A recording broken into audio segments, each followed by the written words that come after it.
sister, my colleague. She's an associate minister at St. Paul's Baptist Church in Westchester, Pennsylvania. Reverend Dr. Rochelle Gunter has a mental health background. She has the background with integrating spiritual and Christian perspectives and overall well-being. And her dissertation most recently really focused on generational trauma, especially in Black families. So it's really important for us to understand our past, to know where we are today and where we're going in the future.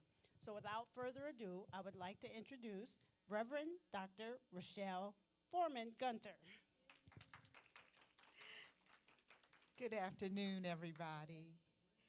Thank you so much for this opportunity to talk about faith and trauma. And so today I just want to share some things that we're learning as we begin to look at generational trauma and begin to look at families. I also want to take a moment to say, hey, Pillar. I'm happy that you're there. Thank you so much for joining us. It's always good to be a sword of the Spirit. And so I'm always thankful. Bishop is at the camera, and Pastor Crystal is right here with a book open like she's going to take some notes. So let me just tell you, my topic this morning is from slave ships to border walls. Slave ships to border walls. And so we can't talk about generational trauma, we can't talk about family trauma without talking about the American slavery experience. And so today we will be looking at that through the lens of a family whose origin is in slavery in Northern Virginia. And so I'm excited to talk to you about this. The other thing that I also want people to understand is we cannot talk about our lives at all without remembering that in the beginning, God. You know, our journey has already been mapped out, ordered, ordained because of God. And so nothing that we do, nothing that happens to us, no place that we go, do we go without remembering that in the beginning, God. He made the earth and everything in it. He made us via Adam. And so I remind people, when you're thinking about what God knows about you, he knows everything about you. He knows where you've been, he knows where you are, and he knows where you're going. And so it's really important to remind yourselves that you're not in it alone. And sometimes I joke with people, they think about, well, you know, when God made Adam, that was really something. And I say, now remember, Denzel was in Adam. Okay? Remember that. And remember that when God took that rib and made Eve, Halle Berry and Beyonce were in there. And so we have to be mindful of the fact that God is so far ahead of us that even in the journeys that we take, he knows everything about us. He knows about the hair on our heads. He knows about, you know, the thoughts in our minds. He knows about what's truly in our hearts. And so we don't go on any journey without being with him. So this story opens in an unusual place because I said I was going to be talking about a family on a slave plantation. Timmy, if you go to Bishop, if you go to the next slide.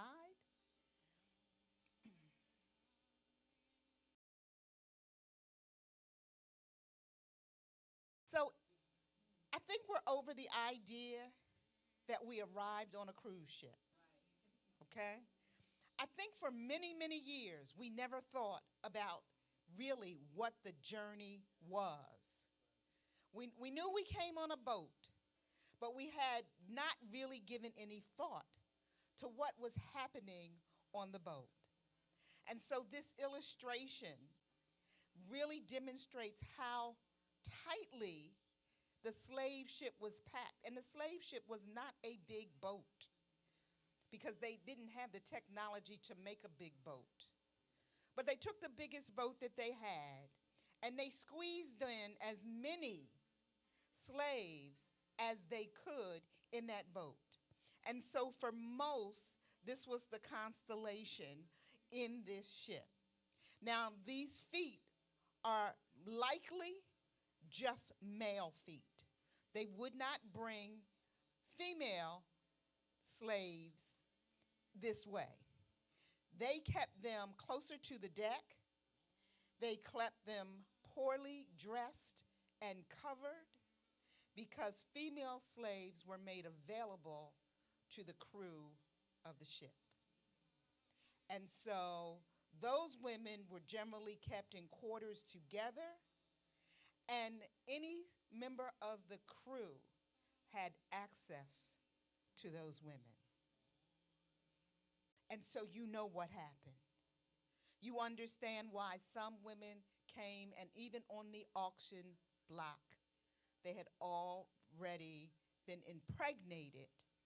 And so the experience for them was an experience of constant trauma. You know, the thing about trauma, the thing about being in a situation where you don't have the capacity to control what's happening to you, you don't know when that next traumatic event will occur. That was the experience of women on the slave ship. They didn't know when that next rape could come. And so they lived with that through the entire journey. Children who had been captured were also pretty free to move around the ship. And the reason that was is so that they could see how adult men and women were being treated and be traumatized by that story. So a child learned early what to do if you didn't subject yourself to the desires and the wishes and the whims of the crew. And so it was a lesson from the time that that boat left Africa until it arrived in the Americas. And you will, if you read stories of the diaspora, you will read that, you know, part of the emphasis was on breaking the buck. Okay, it was to really break the spirit of the African man on the boat before he ever hit the shore. And it was to teach the lesson to African women that your value comes in your body being exploited. And to teach African children that learn the lesson well so that you will understand what it means to be enslaved in the Americas. That started before they ever arrived. And so it's important for us to remember that. It's a hard lesson to learn, but for many of us who have been on cruise ships, and I know that there's some of us in this room who have, our experience on the cruise ship was nothing like what our ancestors experienced on this trip. Some of the things that happened over the course of the 60 years that the trading was most active is that sharks changed their course to follow slave ships. They knew that there would be some who would jump over or be thrown over. And so the migration of sharks actually began to change, to shift, to follow a slave ship. Imagine the trauma of that experience from the beginning. You're captured, you're put on a ship, you live with trauma every day. If you die aboard a ship, you're thrown overboard to have an encounter with a shark. If you jump because you can't face what's coming next, the possibility of an encounter with a shark is something that you face.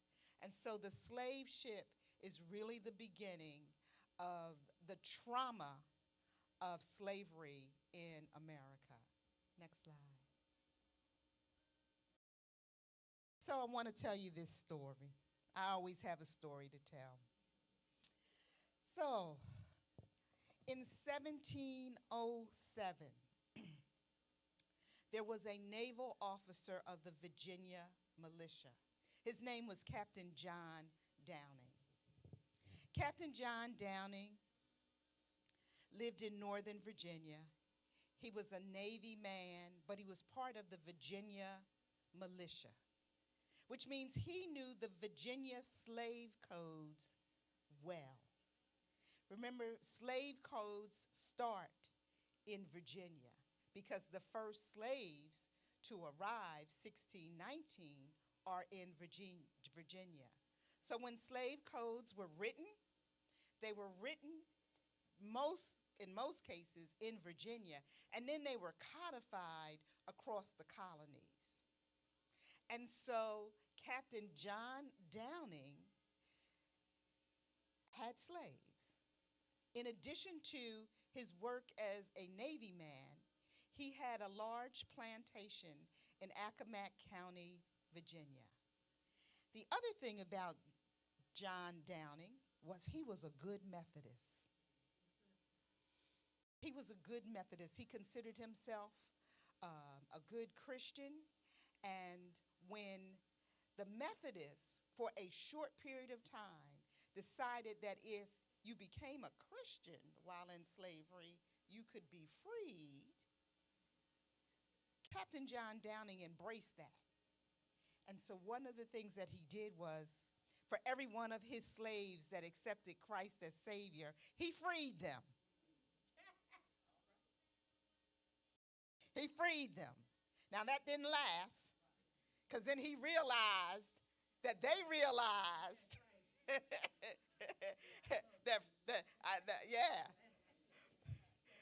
ye that know the Son is free indeed. They understood that. And so he freed them. And so he freed the parents of Thomas Downing. Thomas Downing parents were freed, but they didn't go far. They stayed right there close to the plantation. And their son, Thomas, was then tutored by the same teacher as Captain John Downing's children. So now Thomas Downing was being educated and tutored right along with Captain John Downing's children. And then Captain John Downing and the Methodist Church, they came to their senses. They said, well, wait a minute. No, a slave becoming a Christian, that's not really going to free you. And so Thomas Downing got wind of that, packed himself up, and went to Philadelphia. And from Philadelphia, he moved on to New York. When he got to New York, he understood that he had an experience that other enslaved Africans had not had.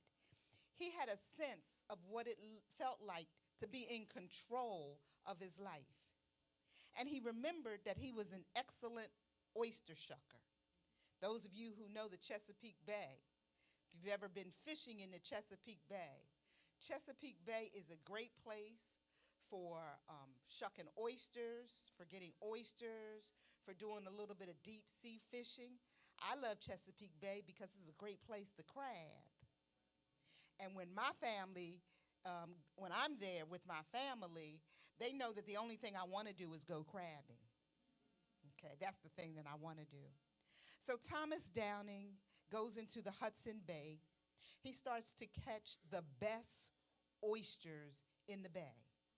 And he starts to set the price for the best oysters. And so he becomes sort of the king of the bay, the king of the oysters.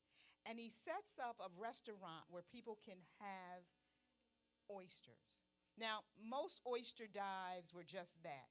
They were a dive because, you know, there's all this sucking and shucking, and it's not very pretty. And so he had this place, but he wanted to upscale it. He wanted to level up. So he put wallpaper on the wall. He hung drapes. He put tablecloths on the table. He used fine dinnerware. And he explained to his customers, feel free to come and bring your wife. Well, that was unheard of in most oyster houses. Most oyster houses, the only women who were present were prostitutes. But in this particular oyster house, families could come, they could enjoy a fine meal, and it was said that these were the best oysters in all of New York. Thomas Downing never revealed himself. He never came up because in the basement, he was already running an underground railroad stop. And so he stayed in the basement. No one ever saw him. But they loved his oysters. They knew his name, but they had no idea that he was now what everybody said was a fugitive slave. And so when he died, and his restaurant was right in the banking district in New York, the banking district shut down. We got to have a holiday. On the day of his funeral, the banking district, the place where slave mortgages were being written, shut down. And everybody went off to this church to his funeral. And lo and behold, when they laid eyes on Thomas Downing, they discovered that Thomas Downing was a black man. Was a black man. And so they were stunned. One of his sons, Charles, goes on to be a great abolitionist in New York, and the story continues. And so let's go to the next slide. See, I'm proud of this story because I'm a Downing. But the other slaves stayed on the plantation.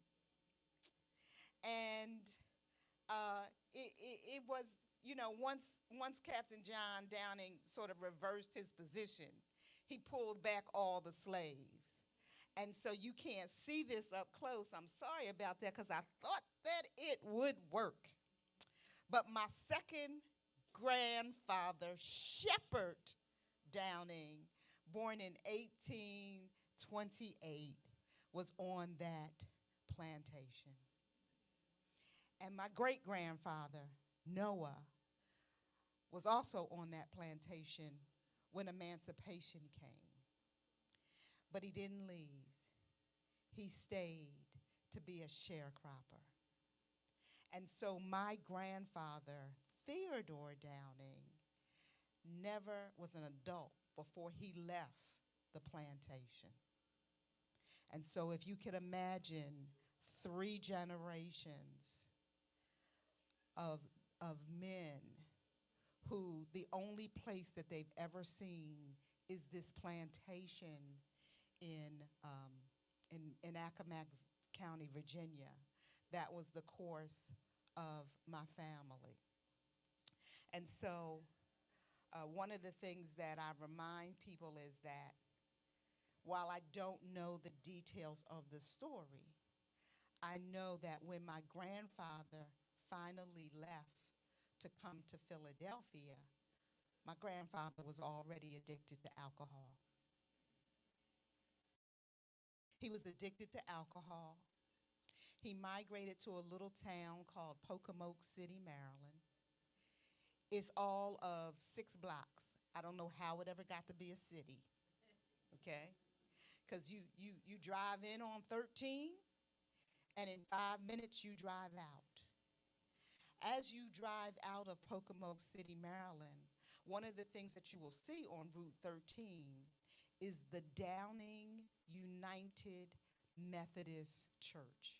You see, Captain John Downing's family, they were such good Methodists that they built a Methodist church and gave that church their name. And all around the land, there's the cemetery.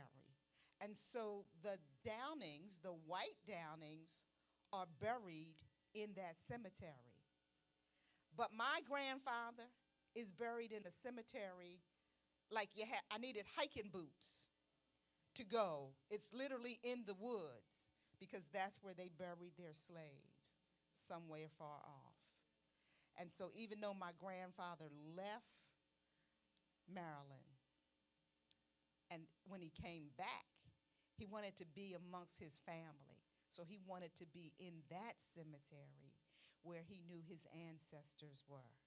And so that's when we took him, where we took him to be buried, to rest. And so I tell this story because sharecropping was simply an extension of slavery. You never earned enough to get out of the debt because you had to borrow everything and you had to pay for the seed. And so everything that you used was owned by the original slave master or the planter. That's what we call owners of plantations, planters. Everything was owned. So by the time you settled at the end of a harvest season, you were still in debt with no hope of getting out of debt. So by the time my grandfather arrives in Pocomoke City, there's a one-room schoolhouse. That schoolhouse is only open from November after the harvest until April before the new season starts.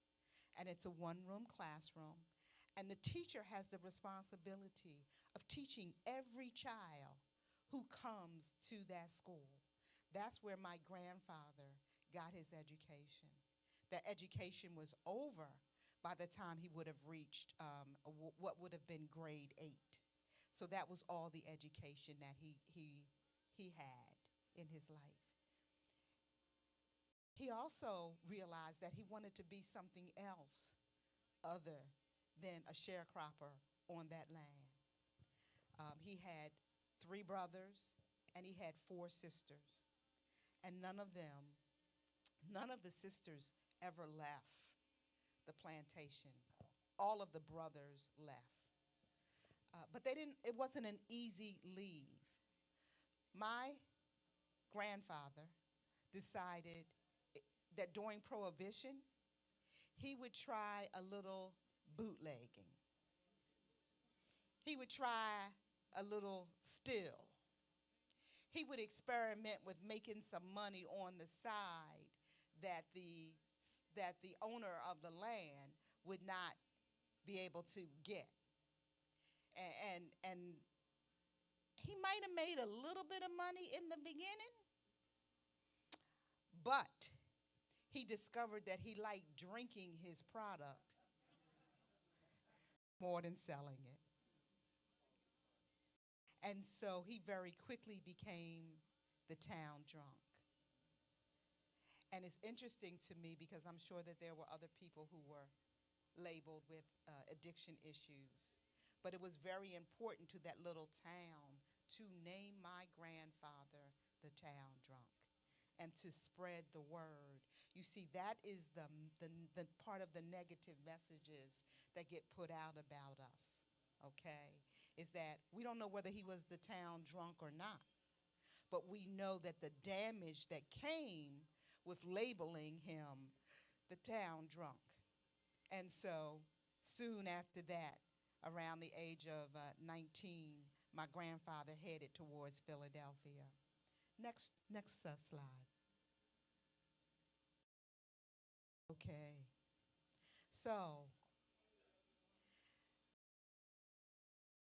he heads to Philadelphia.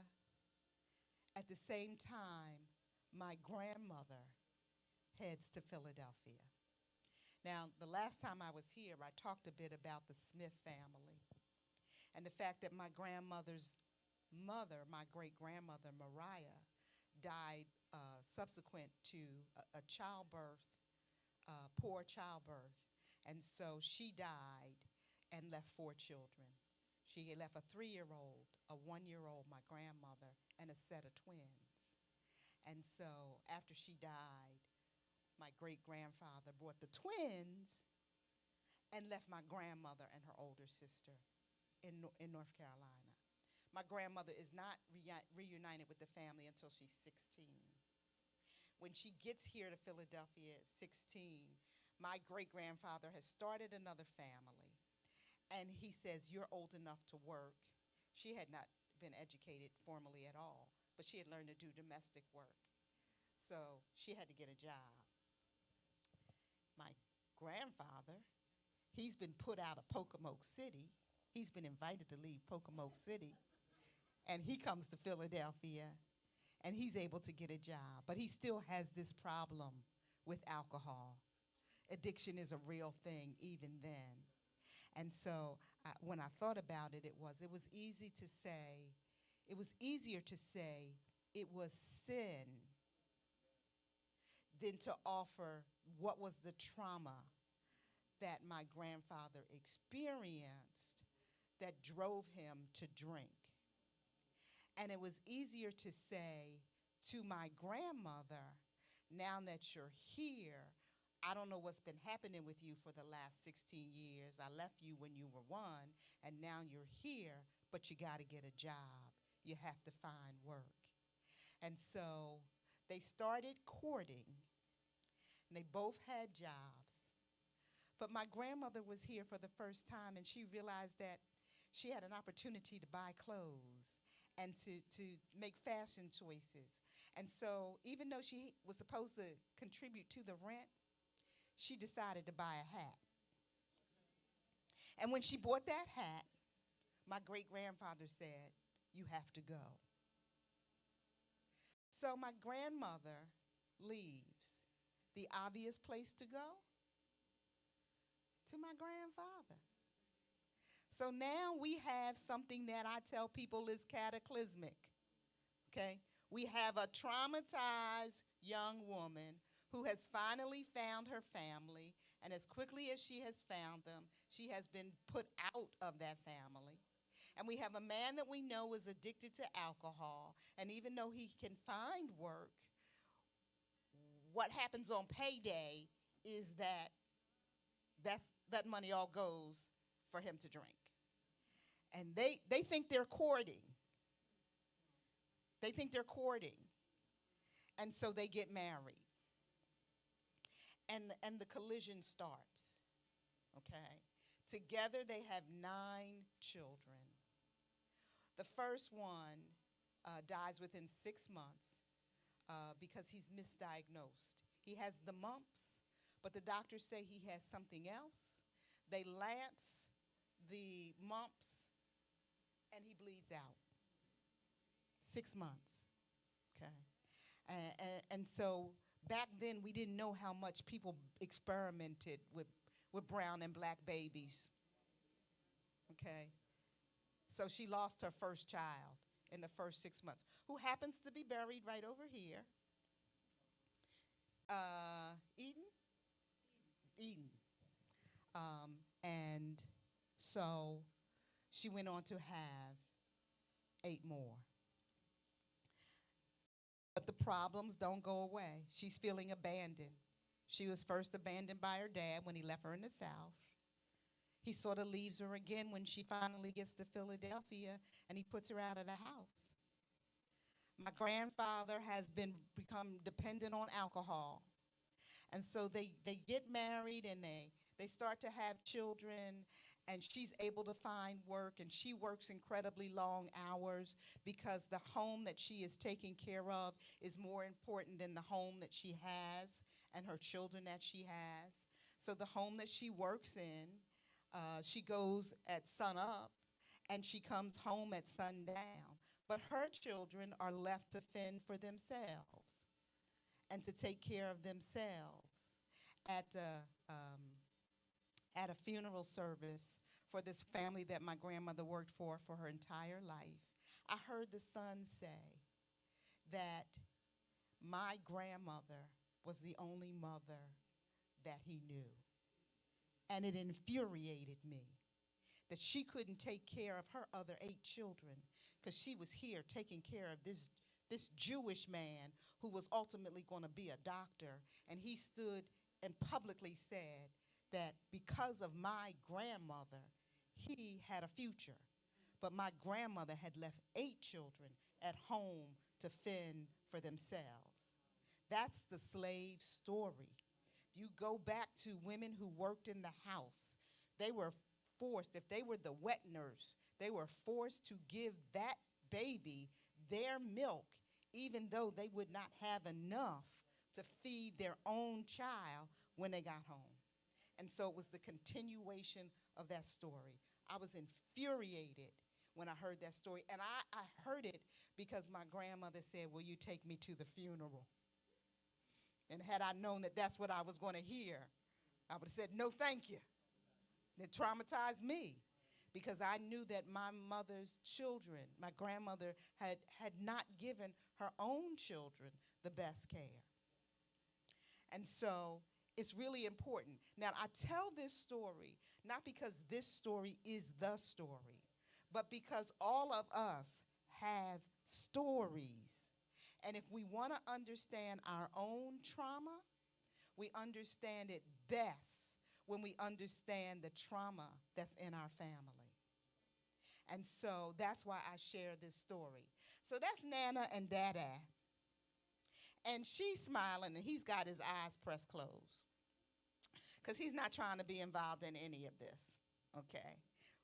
But I took this picture because I didn't have many pictures of them together. And this is an old, old, old picture. But when my grandfather came home drunk, it got even worse. It wasn't that, "Oh, why did you do it again? Why didn't you come home with your pay? You know we have bills." My grandmother, when she heard him coming, said, "I'm not having it." And she beat my grandfather. We don't think of women as abusers. She did the beating. He never once hit her back. She beat him. And the only explanation that I can reach for is that she learned to beat because she was beaten in those 16 years that she was separated from the family. And she beat him every time. And so eventually he left. He came back, but eventually he had to leave because she never regretted beating him. That's how deep the hurt was. One of the things that if I could say it to her now, I would say, "You might have been a little bit angry at him, but you were way more angry at your father, okay? Because he's the one who left you when you were 1 year old, okay? That's who you were really angry at." But we didn't even have the word trauma. We didn't know trauma. So she had no way to describe what she was experiencing and the deep, deep hurt. And when I talk about the fact that trauma resides in our body, she was so traumatized that it energized her to fight. We know there are 3 reactions to trauma: flight, fight, or freeze, okay? Trauma always energized her to fight and to fight physically. So she then raised 8 kids, and guess what? They were all fighters. They were all fighters.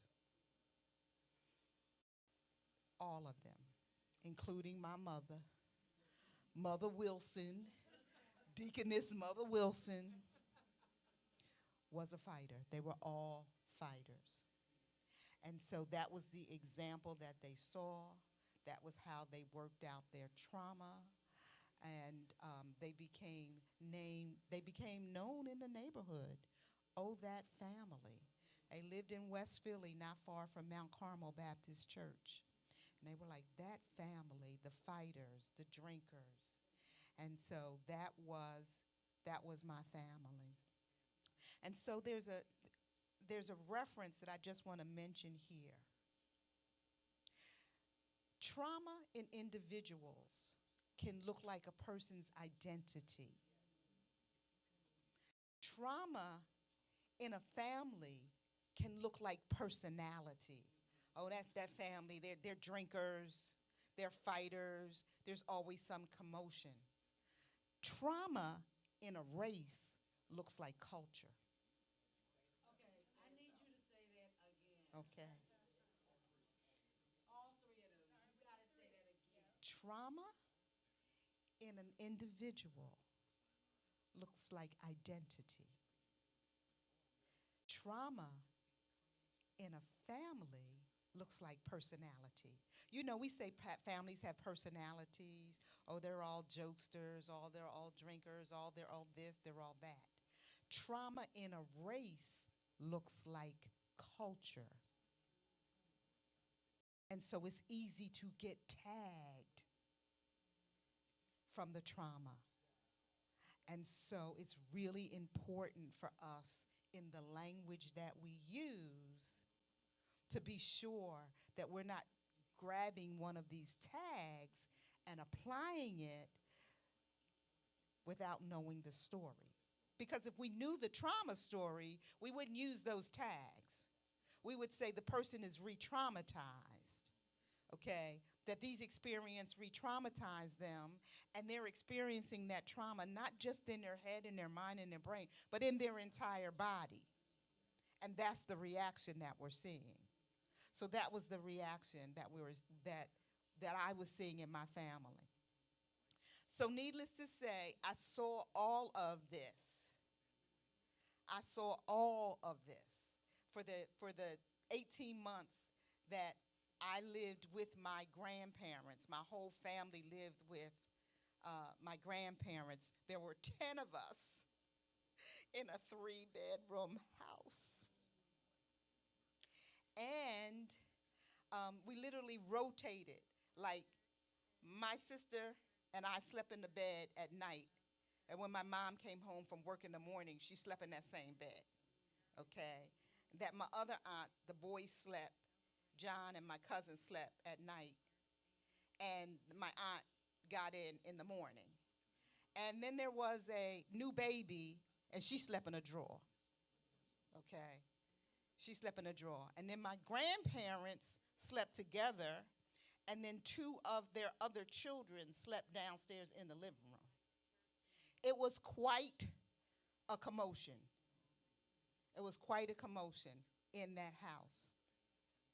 And I look back on it now, and I laugh because I remember what God brought us to and what God brought us through in that experience. But I had that experience. And so I realized that even when I didn't have the words for what was happening, and professionals did not have the words for what was happening, and teachers did not have the words for what was happening, God had a word. God had a word. He had a word for it, and he had a word of encouragement that it wasn't always going to be like this, okay? That if I brought you to it, I'll bring you through it. You know, it was a valley experience, to be sure, but it was just a shadow. And we have to be reminded that in these shadow experiences, God said, I'll be with you. I'm with you. I'm present with you in this situation. And so that was my family. One thing's my grandfather, and my grandfather was there, and he was still drinking, but he was much older now. And so he was much more settled.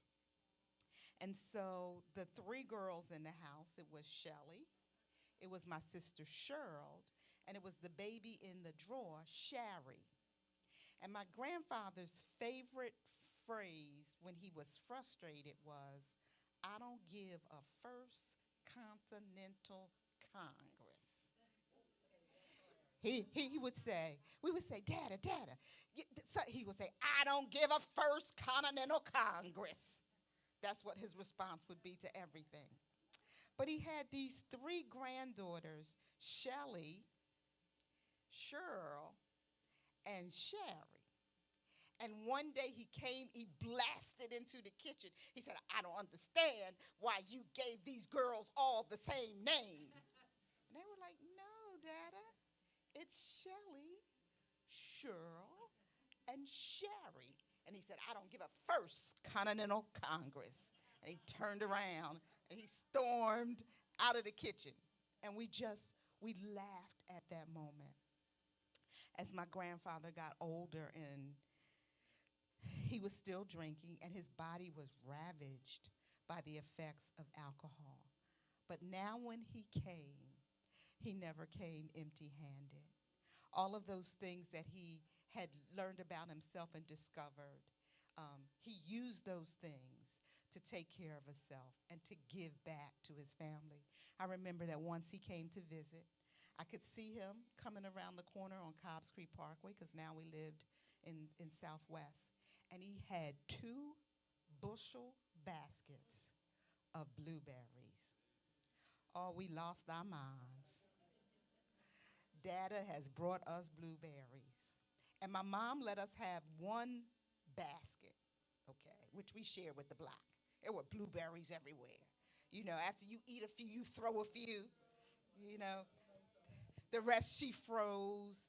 And then we said, okay, blueberry pancakes, we must have blueberry pancakes. But over his life, things settled.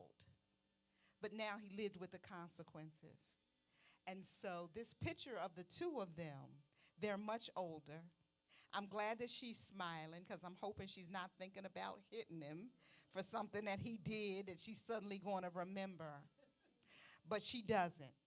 And so they have this quiet 4th of July afternoon. We're barbecuing. We're together as a family. But I will never forget the price that they both paid for the trauma that they both experienced that emerges out of the African-American slave experience. And so for all of us, it's really important for us to understand what's emerging from my ancestors. Our ancestors will guide us. They will talk to us. They will tell us what is going on if we attend to them. And so let's go to the next slide. Okay, so we now know a bit more about how we inherit family trauma. We used to think that children had really 2 pools of DNA from which they got their characters. I have my mom's DNA and my dad's DNA. But science is revealing that in fact it is not just our mothers and our fathers, but it is those 4 grandparents, maternal grandparents and paternal grandparents. You see in this demonstration that when mom is born, mom already has all of the ovum that she will have for her entire life. And a portion of that goes to her child. And so when women are born, we have 1 million eggs. When we're born, they're not ours. We didn't create them. They don't have anything to do with us. They come from our mother, and our mother's ovum comes from our grandmother. So now we understand that there are 1,000 different genetic possibilities when children are born. And it's really important for us to understand that. So it's no big secret when you look at a grandchild and you don't see the parent, you see a grandparent. Okay, I told Crystal this morning, her singing, that's her grandmother. That's her grandmother. We know that her grandmother would sing herself happy in a hospital. And she would sing other patients happy in a hospital. And so we are learning that we are more like grandparents than parents. It was my grandmother who took me to church. And she took me to churches where there was preaching taking place. She took me to house churches. And once she took me to this church, and it was in a house, but they were frying chicken in the kitchen.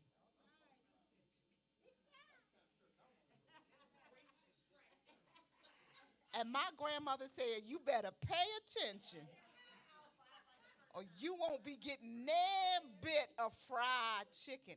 It was my grandmother. When I was licensed to preach in a church that didn't have any women licensed to preach, it was my grandmother who was sitting right up there saying, "Oh yeah, she gonna do this." And so it's really important for us to begin to think about that. And so next slide, I have a 5-year-old, about to be 5-year-old grandson on his next birthday. And we are the grandmothers. That's Grandmom Diane, and that's me on the other side of him. And he is much more engaged with his grandmothers. Sometimes when I'm talking to him, it's like looking into a mirror. He's looking back at me with the same expression. He's smiling the same way. He's really engaged in me because he really is much more like me than his parents. That's a good thing. I tell him that all the time. Praise the Lord. That's a good thing. But he will copy us. So when he goes to his grandmother's house in Temple Hills, Maryland, and she says, "Oh, look who's here." And then a few hours later, when his parents come back, Malcolm will say, "Oh, look who's here." Okay? Because he connected with his grandmother. He understood what his grandmother said, and now he's saying that. And so when we're talking, and he's teaching me now to play video games at 4. He's teaching me to play video games. And he says, "Rochelle, you can do it." Like nobody, I'm Gigi. But he is connecting on an altogether different level. And I encourage you to look for that. Look for that. You don't have grandchildren yet, but you will. And I'm looking at you. I'm looking at you.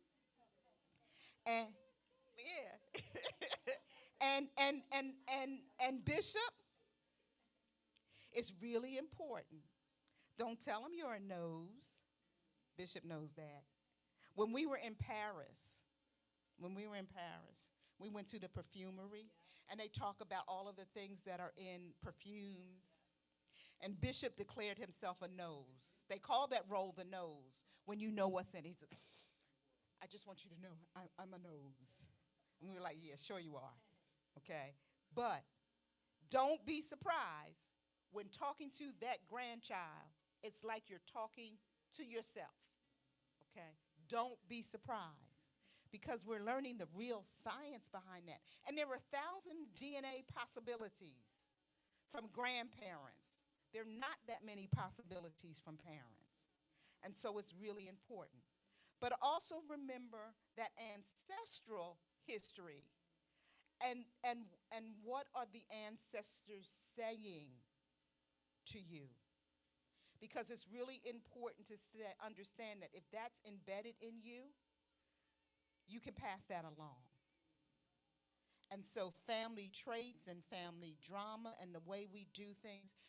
How many of you can think of something that is only said in your family? See, I see hands. Yeah. Only my family says that. Okay. That's that family personality. Okay. And so we want to always be sure that we're paying attention to that. The book, It Didn't Start With You, is really important. Whatever's happening, it didn't start with you. In the beginning, God. It didn't start with you. In the beginning, God. Next slide. Okay, so those are the references, and it didn't pick that up either, but I'm going to tell you what they are. Post-traumatic slave syndrome, Dr. Joy DeGruy. Please get a copy of that book. That book will tell you things that you have not even accounted for when you're thinking about ancestry. The other book, It Didn't Start With You, Mark Wolin. Mark Wolin talks about this generational phenomena that we see in biology. He brings a lot of information in already from 9/11. We know women who were pregnant during 9/11, 2001, incorporated trauma from that day into their DNA and passed it on to their children. We know women who are survivors of Holocaust and concentration camps genetically pass that information on to their children and to their ancestors. And we know that trauma from slavery got passed down multiple generations to us and to our children. And we want to be sure that we're paying attention to that and thinking about, where do we make different choices. Now, I talked about my family all being fighters. I'm not. Not because I'm so above fighting. I have to make an intentional choice, okay? I have to remind myself that if I hold my peace and let the Lord fight my battles, victory will be mine. But it's intentional, okay? Because I do sometimes want to slap the silly out of somebody, okay? Okay? I do, but I don't. The other thing that I understand is when we make room for God in our lives, He will do new things. We don't necessarily take that new creation thing far enough. God wants to make everything that's not like Him new. It's just that simple. If it's not like Him, He wants it gone. It's that simple. He doesn't want us to keep any shred of the old man. None of it. We are not usable. We are not available if we don't let old things go. So I have to work daily not to do the things that I think, not to say the things that I hear in my head, and sometimes it's pretty hilarious, okay? But not to say those things. Press my lips together and trust God. The other book, What Happened to You, that's a pretty popular book. That's the Bruce Perry, Oprah Winfrey book on trauma, where we stop asking people what's wrong with them and ask them what happened to them. That becomes a really important question. The Body Keeps Score. That's Bessel van der Kolk. That's been around for now a little bit, but he did his earliest work with Vietnam veterans and really begin to understand the connection of trauma from war and the way that it was residing in the bodies of veterans. My favorite, Gabor Mate, When the Body Says No. And all of these, if you never have a copy of the book, go on YouTube. There are just a voluminous amount of videos by any of these authors. But Gabor Mate, When the Body Says No. And his new book, The Myth of Normal, would suggest that there is nothing normal about Western civilization. That's really, really important. These ideas of being workaholics, these ideas of that the gold standard or the standard of living are white bodies. And so he addresses that. I think I said before, Gabor Mate was born in Poland. He was 6 months old when the invasion of the Nazis came to Poland, and his mother knew someone in Britain, and she sent him to Britain, and then sent him to Canada, and they were separated for more than 6 months. And as traumatic as that was, it was the way that she kept him alive. But he didn't understand that trauma. And so every time his wife was going through a crisis, he abandoned her. He was a doctor. He was never available for any of the deliveries of her children, okay, because he didn't understand his own personal trauma. One day, one weekend, he spent $7,000 on CDs because he was feeling like he needed something, and he went to a record store and bought every copy of every CD in the store. $7,000. He's a doctor. He could do it. But when he got home, his wife didn't understand why. She had some choice words for him. Why would you spend $7,000 on music that you will never listen to? And it was then that he understood, I have a problem.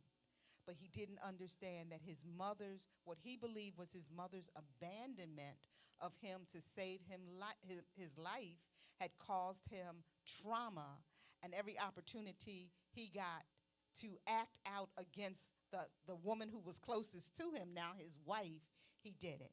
He talks now about finally, after 45 years, the last 5 years have been the happiest in his marriage ever. Ever. And then this last book, My Grandmother's Hands, Dr. Resmaa Menakem. Dr. Resmaa Menakem talks about black bodies, white bodies, and militarized bodies, and how slave catchers became militarized local police, who then go on to become police officers. And for many, the approach to criminal justice is one that the criminal, the so-called criminal, the victim, the person that they're engaging, is always wrong, always in need of correction.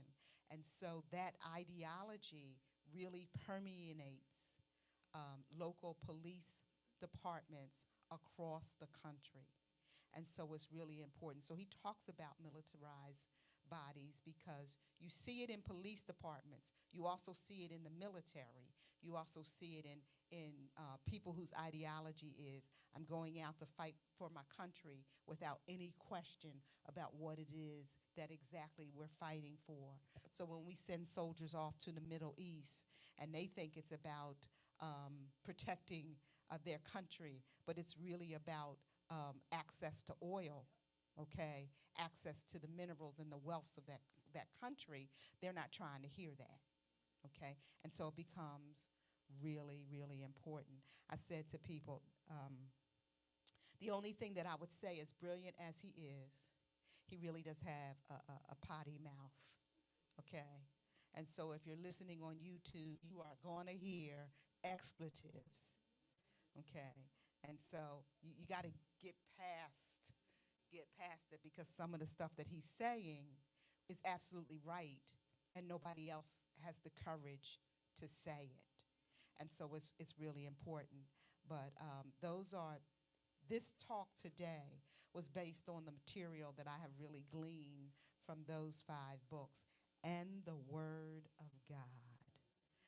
Basic instructions before leaving Earth. The Bible. Okay. So those are the places that we have to go for guidance. Okay. Basic instructions before leaving Earth. The Bible. Yes, that's the book for me. I stand alone on the Word of God, the Bible. So be encouraged with that. And just know that as traumatizing as the news seems to be of late, it's minutia. You know, and a lot of it we just need to get past. For Lent, I gave up television, and I feel better than great. Okay, and a part of the time is designated to prayer. And God has really been speaking to me. And it's prayer where I say little and God says much. Okay? So I'm down there on this crazy $4,000 rug I bought when I was in Turkey.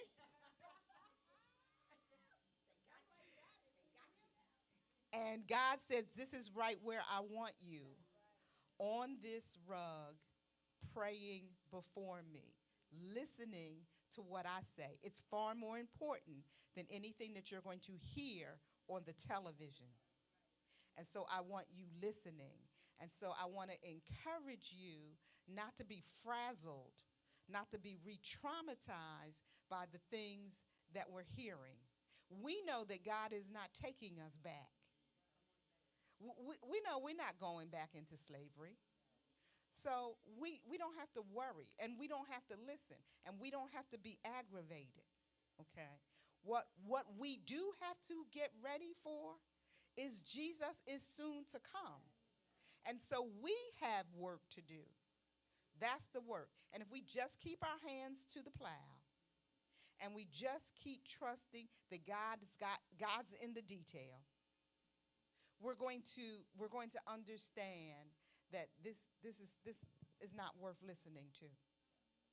And so I encourage you to look at your family ancestry. I encourage you to dig in, see what's what and who's who. And I encourage you to trust God. He didn't make a mistake. He put you in the family that he wanted you in. He placed you there specifically for the purpose of doing what he's called you to do. And so you have to stay focused. I love that I'm a member of this family. As crazy as this family is, and as much as the violence has been, and I tempered it, you know, because I don't want anybody to say, what? He killed somebody? I tempered it so that you wouldn't see just this picture of trauma, that you would see that on Nana's deathbed, after being the founder of a church in South Philly, what she said was, I'm about to be out of here, but I want to see all of you on the other side. She told every one of her kids. And then she started singing, soon and very soon, I'm going to see the king. And I was just thankful. And she ain't slap him on the back of the head and say, get it together. She didn't say that.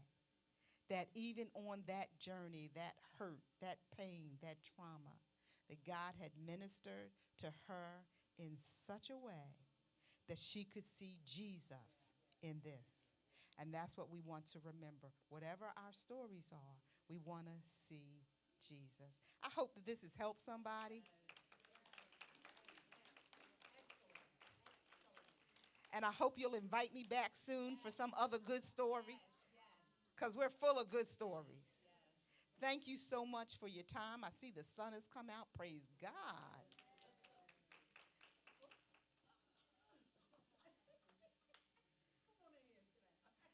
So I'm giving this back to Dr. T. Thank you, Dr. Gunter. How was that? Absolutely. And our hope, as some of you know, here at Sword of the Spirit, we've been really trying to educate on bridging the gap between faith and mental health, connecting mental health to whole health. So this is a health fair. So it's not just about physical health. It's emotional health, mental health, spiritual health, financial wealth, occupational wealth. So they're all connected. So as you continue to walk around and talk to people, understand how it's connected, right? And just like Jesus said to the man at the pool of Bethesda, do you want to be made whole? So I'm asking all of you, do you want to be made whole? If so, take your mat, get up and walk, right? Get up and walk. And just like he told the man to walk to the temple, we're here at the temple. But it's here in the temple that you will continue to take things back out there, right? So thank you very much. Thank you for all joining. I hope you'll enjoy the rest of the fair. Thank you to my students at Pillar College for joining on. Thank you for Elder Buffy and Bishop and Dr. Lucky for coordinating this talk as part of the health fair. So thank you all.